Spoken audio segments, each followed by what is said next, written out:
Hey y'all, it's Fancy with Nubian Sustenance, and we are back to make some crab cakes. This is a dinner that I absolutely adore. I love seafood, but seafood doesn't love these guts. What I've realized is that seafood breaks down to mucus when it comes to the female reproductive system. I don't know about you guys, but for the female reproductive system, when we eat seafood, it tends to know that we ate seafood, and everybody else too, because you end up having the odor of what you're eating.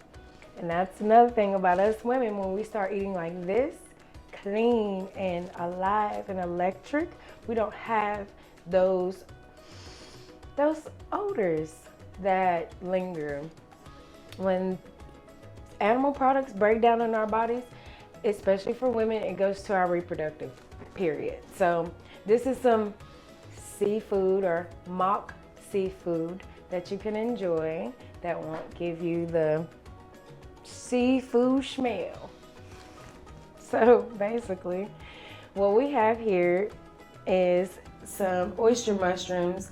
Now these are like the little blue ones. I call these the little blue ones. I'm not sure what they are, but these oyster mushrooms are the smaller ones. They do have the giant ones. I use those giant oyster mushrooms for like shredded chicken. I use those also for my steaks.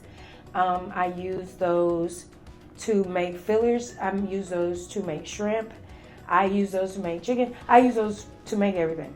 I love these type of mushrooms because you can make chicken. As you can see, I have some really big ones on here, and all you gotta do is separate them. I don't even cut this.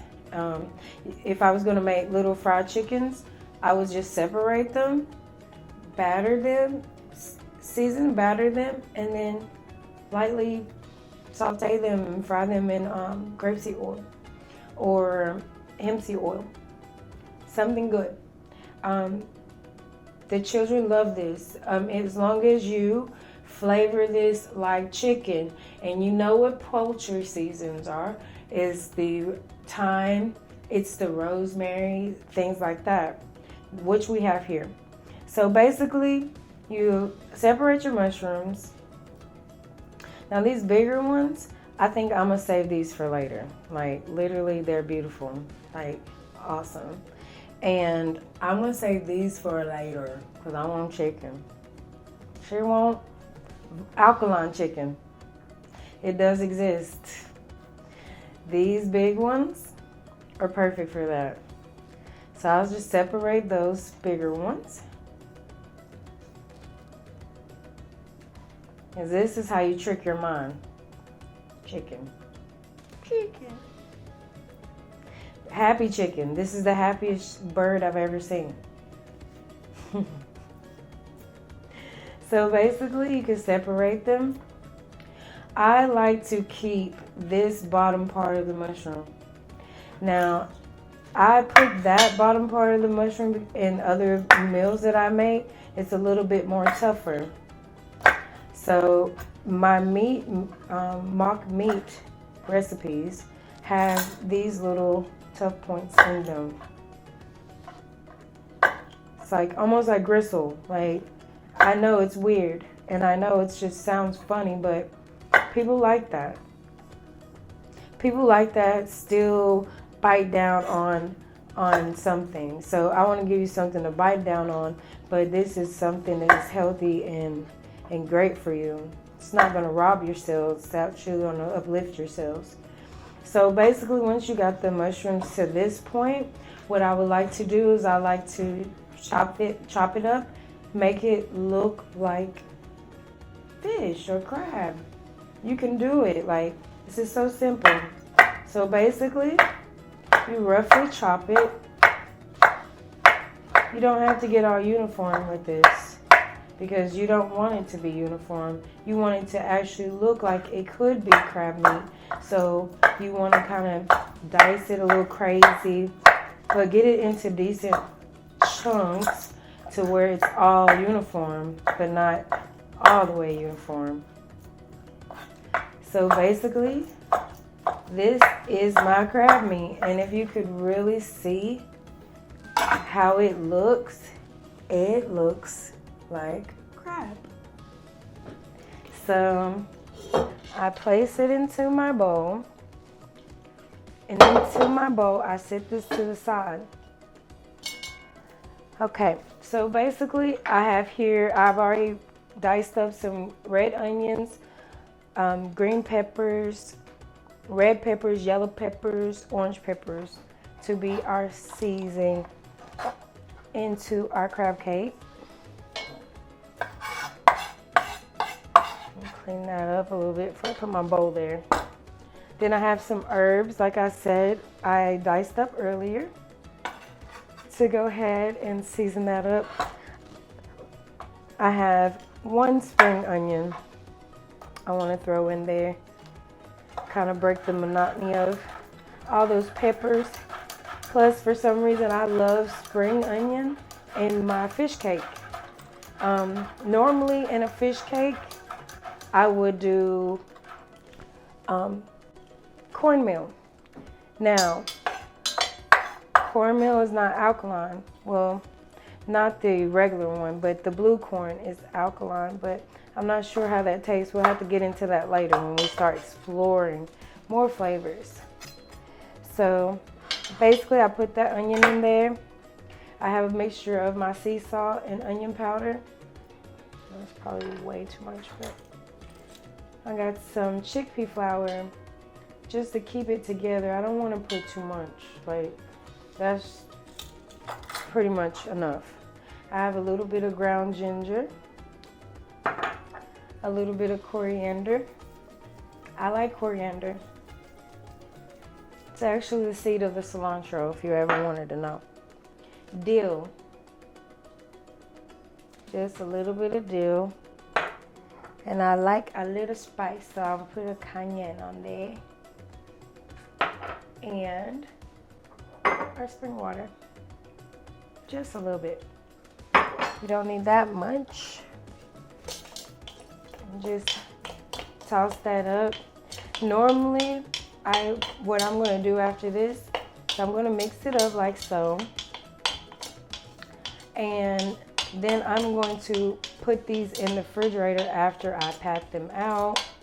So therefore, they can marinate, soak up all that good flavor. Like anything that you make always tastes good overnight, if you have time to do it overnight. If you don't have time, overnight is the time. Yeah. So at this point, I want to go ahead and form my fish cakes up.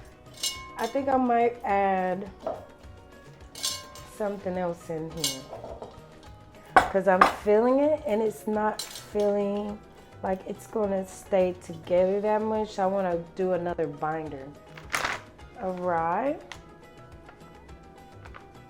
I know, you have no idea what I'm doing right here. A little bit of rye and then a little bit of quinoa flour, that is, just to bind it.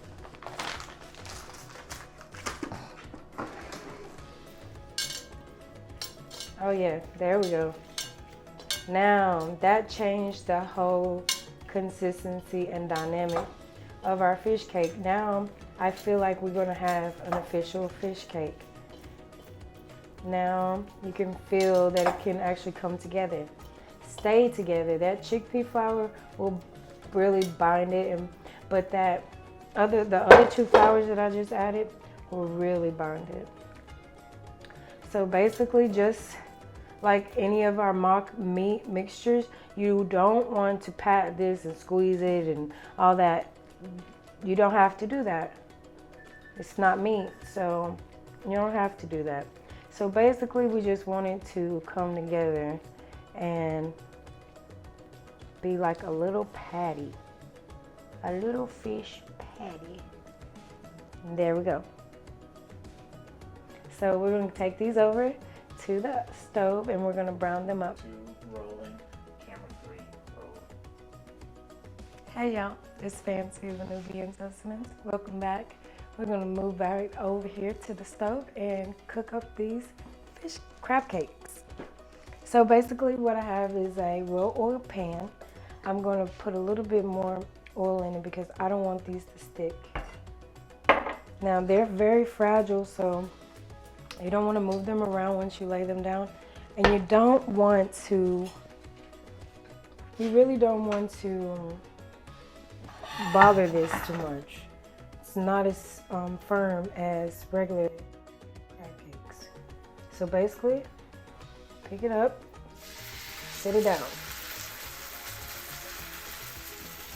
Same thing with the next one. Pick it up, sit it down. And you don't want to move it. So at this point, we just want to brown them. I don't want to move it. I want to check, make sure it's not sticking. But I don't want to move them. I really don't. I want them to cook fully through, just like this. Oh my goodness. Basically what happens if you move it too much, it's going to fall apart. We want to keep the integrity of these crab cakes as much as we possibly can. I have noticed that cooking like this, you just have to be gentle, pretty much. So, getting brown, it's getting brown. I love crab cakes, but these are oyster mushroom cakes. Oyster mushroom cakes, pretty much. So now this is the tricky part. I want to turn it over. I don't want to break my stuff up.